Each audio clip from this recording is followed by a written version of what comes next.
പറശ്ശിനിക്കടവ് അമ്പലം അറിയാമല്ലോ. പറശ്ശിനിക്കടവ് ക്ഷേത്രത്തിൽ പോകുന്ന വഴിക്കാണ് ഈ പറശ്ശിനിക്കടവ് സ്നേക്ക് പാർക്ക് ഉള്ളത്. അപ്പോൾ അവിടെ വന്നൊരു ഫാമിലീൻ്റെ ഒരു കുറച്ച് കാര്യങ്ങൾ പറയാനുണ്ടായിരുന്നു നിങ്ങളോട്. പാഞ്ചാലിയച്ചിനെയാണ് വരക്കുന്നത്. പാഞ്ചാലിയച്ചി കണ്ണൂരിനെ കുറച്ചും കൂടി ഉൾപ്രദേശത്തുള്ള ഒരാളാണ്. ഭർത്താവിൻ്റെ കൂടെ 2 മക്കളുണ്ട്, മോളും ഒരു മോനും. ഇവരെ കൂടെ സ്നേക്ക് പാർക്ക് കാണാൻ പറഞ്ഞാണ്. പാഞ്ചാലിയച്ചി ഇന്ന് ആഭരണങ്ങളൊന്നും ഇട്ടിട്ടില്ല കേട്ടോ.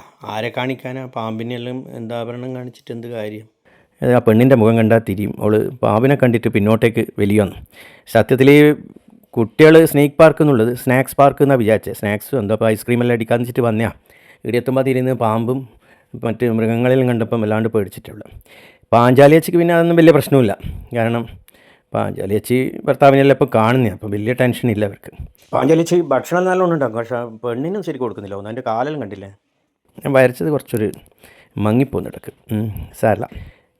ഇതാ കണ്ട ആൺകുട്ടിയുണ്ട്, അവൻ്റെ എല്ലാം മുടി ആകാശത്തേക്ക് പൊന്തിപ്പോയി. അങ്ങനെ കൈയെല്ലാം പിടിച്ച് അവർ നോക്കുക.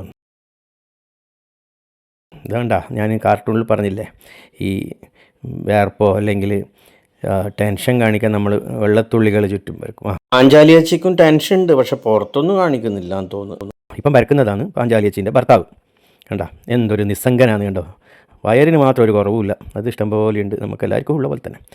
അദ്ദേഹം നല്ല ശാന്തനും, പിന്നെ പാമ്പിനോട് അയാൾക്ക് പ്രത്യേക ഇഷ്ടമാണ്. കാരണം അയാൾ ഡെയിലി പാമ്പിൻ്റെ അവസ്ഥയിലാണ് ഉള്ളത്. ഇപ്പോൾ ഏകദേശം 2 അടിച്ചിട്ട് വന്ന പോലെ തന്നെ ഉള്ളത്. അതിൽ ഈ പാഞ്ചാലിയച്ചിക്ക് കുറച്ച് ദേഷ്യമുണ്ട്. പിന്നെ പാഞ്ചാലിയും വാസുമായിട്ട്. അപ്പോൾ അതുകൊണ്ടാണ് പാവ പോലെ അയാളെ ആക്കുന്നതെങ്കിലും അയാൾ വിടലില്ല. കണ്ട പാമ്പ് കൂട്ടിലും വേറൊരു പാമ്പ് പുറത്തും. ഇവർ തമ്മിലുള്ളൊരു നല്ല ഹാസ്യ ഡയലോഗും കൂടിയുണ്ട്. അത് പാഞ്ചാലിയച്ചി ചോദിക്കുന്നേ, ഇവിടുത്തെ പാമ്പിന് നല്ല വിഷം ഉണ്ടാവില്ലേന്ന്. അപ്പോൾ വാസുവേട്ടൻ പറഞ്ഞു, നിൻ്റെ അത്രയും ഉണ്ടാവില്ല. പാഞ്ചാലിയച്ചി വിടുന്നില്ല. നിങ്ങൾ അപ്പുറത്തെ കൂട്ടിലെ കുരങ്ങൻ കാണണ്ട, പേടിക്കും കേട്ടാന്ന്.